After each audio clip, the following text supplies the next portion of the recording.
some people like Christmas, some people like Thanksgiving, other holidays. Me, it's Divisional Round weekend. Highest holiday on the schedule. Taking a look at the numbers courtesy of our friends at Caesars Sportsbook. It all begins on Saturday at 4:30 on CBS with the Bengals taking on the top-seeded Titans, well-rested and expected to have King Henry back in the mix, but laying just 3.5 at home in Music City. Niners and the Pack going to do battle as well. The Packers well-rested with that 1 seed of 49ers, using all the momentum into that primetime matchup. It's the Rams and the Bucs in a rematch of a Week 3 matchup that went the way of the Rams, but it's Tom, it's January. We shall see. Bills and Chiefs rounding out the action Sunday night at 6 Eastern. I mean, for my money, it's the best weekend on the NFL schedule, so let's put those dollars to work with the two-time Super Bowl champ Bryant McFadden and our NFL analyst Ryan Wilson. Fellas, let's kick things off right there on Saturday in the Music City. Titans coming off the bye, expected to have their star back available. This is a team that used an NFL record 91 players throughout the season, and they earned the 1 seed despite all of that attrition. They're laying just 3.5 to Joey B and a Bengals team that looks like they're capable of rising to any occasion. Total's coming in at 47. B-Mac, what's your early read on this one?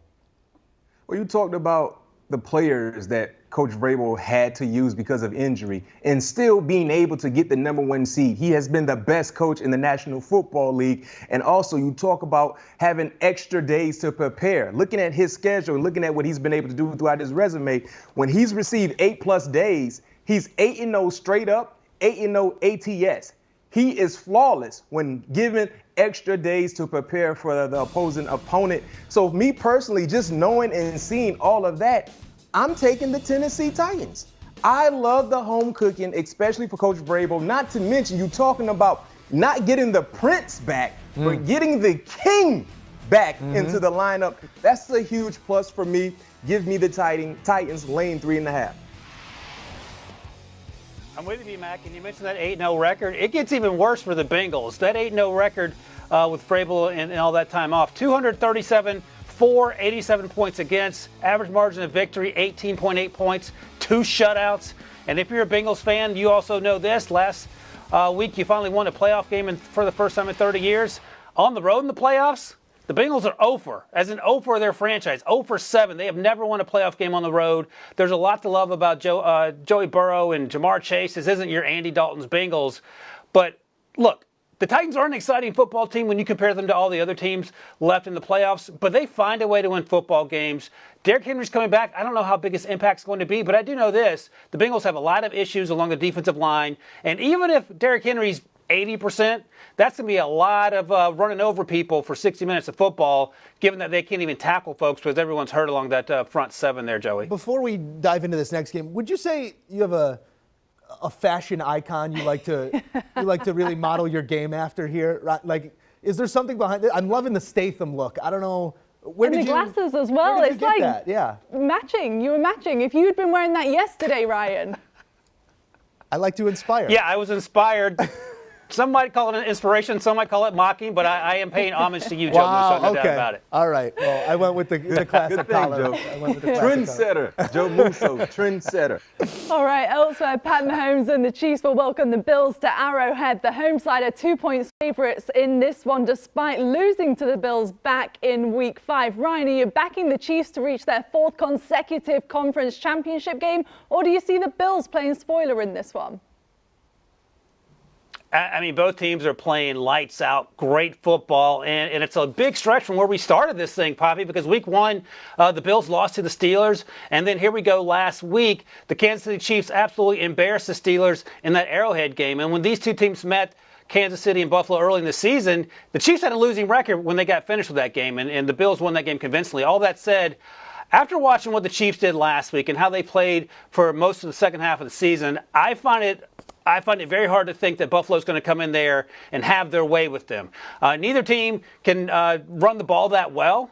But again, you don't need to run the ball that well, given the way that Patrick Mahomes and Andy Reid were coordinating up that offense. And look, Josh Allen's done a great job. He is a legit MVP candidate, and he's had a better season than Patrick Mahomes. But at the end of the day, they're an Arrowhead. You have Patrick Mahomes. You have all those playmakers. The defense is playing better. And look, we joke about Andy Reid and his record off the bye. He basically had a bye last week, if we're being honest, in that Pittsburgh game. So I like the Chiefs to win this game. I like them to cover, even though the Bills have had a fantastic season. Well, I'm going to take the total. I'm taking the over, and here's why. Both offenses have been on fire. You talked about the first meeting. Remember, Josh Allen put up 38 points on Kansas City, in Kansas City. Granted, the Chiefs defense, they're playing much better football. The same can be said for the Buffalo Bills. But looking at how well both offenses, they're executing, and the same can be said for both quarterbacks, this will be an entertaining ball game. It's going to be watching the Golden State Warriors play against the Golden State Warriors. So you got Curry going against Curry, 3 after 3. They will surpass this total. I can't wait to see these two high-flying, high-powered quarterbacks go toe-to-toe. And I am a defensive-minded guy, but I may surrender that thought process to Pat Mahomes and Josh Allen this weekend. I go over. I mean, it should be a great one, possibly offense all over the place. The indelible image from a year ago was Stephon Diggs standing there watching the celebration. So, you know, he's going to want to go off in this one and prevent a similar outcome. Keeping this ball rolling is Sunday. The defending champs going to continue their quest at home when the Bucs welcome the Rams. These two, they met up back in week 3. LA coming away with the win. But if we're talking about current form, Tom, again, has his team peaking right when they need to. Winners of 4 straight, 8 of their last 9. But they are dinged up. Bucs are laying 3 here. Totals coming in at 55. B-Mac, you riding with the GOAT or just too many difference makers on the offensive side of the ball going to be out for this one? Yo, Joe, I really don't want to do this because I have some ties to the Tampa Bay Buccaneers, quite a few of my homeboys on the coaching staff. But I'm sorry, it's coming to an end. It's something about the Rams that really – it's tough for Tom Brady. Since joining the Buccaneers, he's 0-2 straight up against the Los Angeles Rams. And you talked about some of the personnel injuries. We don't know exactly what will happen with Tristan Wirfs, but if he's not in the lineup, oh my goodness. It's going to be a long, long game for Tom Brady. So give me the Los Angeles Rams. The way they're playing defense right now, the energy, they're playing inspired football. Aaron Donald can't be blocked. Now Von Miller is showing up to the party. That's the wrong man you want to show up to the party and get some more juice and potato chips and popcorn and candy. Whatever party they're going to that's serving those dishes, I don't want to go to, by the way. But he is there. And not to mention offensively, now you got Cam Akers, who's running mad. He's running with bad intentions, and not to mention how explosive he is, and OBJ is also arriving to the party. There's too much going on that's positive for the Rams, for the Buccaneers to be able to contain at least on both sides of the football. I know they're playing at home. I know they have Tom Brady, but give me the Los Angeles Rams in this matchup. B-Mac, you lay out every single reason why we should like the Rams, and I'm sort of with you, but here's what I keep coming back to. I bet against Tom Brady last year in the playoffs, too, and that blew up right in my face, right up against at the very end. He didn't care who he's playing against. That's a concern for me. Since he's been in Tampa Bay in the playoffs, that team has scored at least 30 points every game, and we saw it again last week. That's concerning, but you hit on the high points. Tristan Wirfs is incredibly important to what they do. If he's not out there, that's a problem. Ryan Jensen, the center, left but came back. If he can't play for whatever reason, the backup is a rookie who moved over from guard after he was drafted out of Notre Dame, and he played about 5 snaps this year. That's a huge concern when, as you mentioned, Aaron Donald is the guy standing right across from him. And what if Jalen Ramsey decides to lock up Mike Evans? Then what are you going to do? There's no AB. Chris Godwin has torn his ACL. He was a huge part of what they did back in the week, the early season matchup, not to mention what he did throughout the year and even last year. And that defense has been banged up from start to finish. My only concern is Matthew Stafford. Now, he's got the monkey off his back. He finally won a playoff game.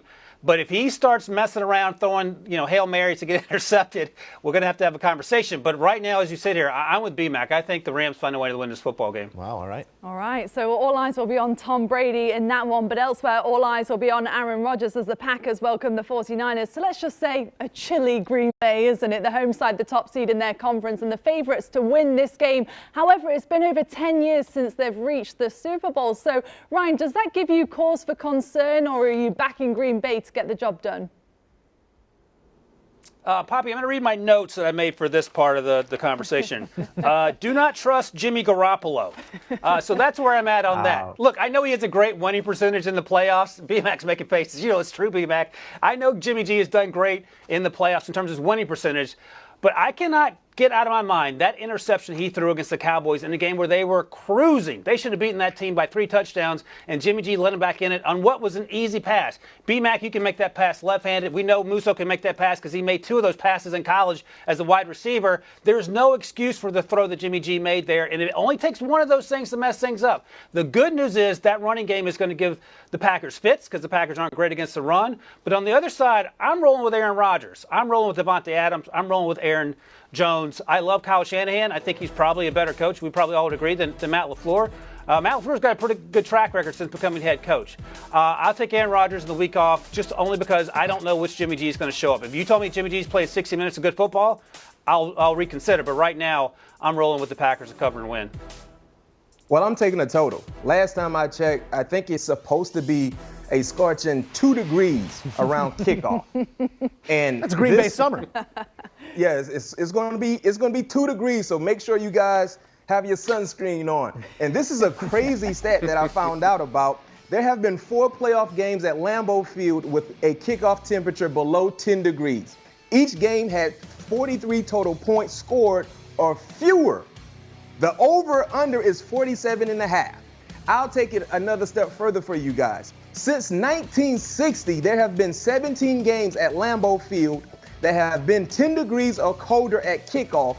All 17 games have had 45 total points scored or fewer. Long story short, take the under. Like I said, it will be a scorching 2 degrees around kickoff. Jimmy Garoppolo has never started a game below 40 degrees. And it's safe to say a lot of his teammates probably have never participated in a game below 40 degrees. 40 degrees is like 88 compared to 2 degrees. Trust me, I know. I don't want to be in 2-degree weather. Being retired, I didn't want to play in 2-degree weather when I was playing. So give me the under. This is like my guarantee bet of the weekend. This game will be under. All right, let's take another look then at what our experts have gone with. Both BMAC and Ryan in agreement, taking the Titans there to win against the Bengals. And then, as you can see, BMAC taking the over between the Bills and Chiefs, while Ryan likes the Chiefs, both backing the Rams, despite Tom Brady and the Bucs being favored by 3. And BMAC taking the under, while Ryan likes the Packers to get the job done over in Green Bay. All right, it's that time. One of our favorite segments, favorite moments all week long. We've been doing it all season. We've hit a couple of them. BMAC's parlay on the way. Stack them up for us, BMAC. What's your favorite parlay play here on Divisional Round weekend? Well, Ryan, now you've entered the Prince Dome. I am the parlay Prince. I have a nice 14 parlay for you, Ryan. You can partake in. The same can be said for our viewers. I love the Rams in Tampa. Giving the 3 points. Give me the Rams. I love the Chiefs over, the Packers under, the Titans 3.5. I'm sorry, not the Rams, but you can throw the Rams in there if you would like to. You see the wager right there, $25 gets you over $300. I mean, you can move up to $100, and that would get you over $1,000. That's a nice weekend of fun in the sun, unless you're in Green Bay. Ryan, do you have any words of wisdom here? Yeah. I like this a lot, and it's funny because you mentioned the Bills Chiefs over 55.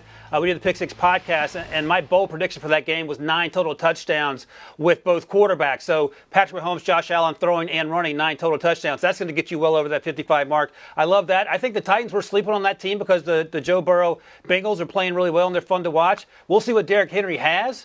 But at the end of the day, it may not matter. I think Vrabel's so good at preparing that team that I like that. I mean, look, if you're the double P, Pat P, Parlay Prince, you guys got something going there. I'm not going to go against you, and that I'm going to have Joe Musso Venmo me $25. There you go. And then we'll spread it around when I win on this thing. So thank you very much, B-Mac. I don't hate that approach at all. Myself, I'm going to run to the window and play that under in that San Francisco Green Bay game. You gave us great numbers there in terms of the weather, and Ryan Wilson's dressed for it. Success as well. Gentlemen, thank you. And don't forget, our family of podcasts, nobody does it better. You can catch Ryan on the Pick Six podcast day in and day out as our team breaks down the latest breaking news across the NFL. And then it's ATC with P2 and BMAC. Can't miss conversations week in, week out with two guys who have done it all. Download, subscribe, and enjoy all of CBS's family of podcasts. Do you want a sports network that delivers everything that matters about the game? The highlights, the picks, the instant analysis, no yelling, no fake debates, no politics. Hit the subscribe button and never miss a moment.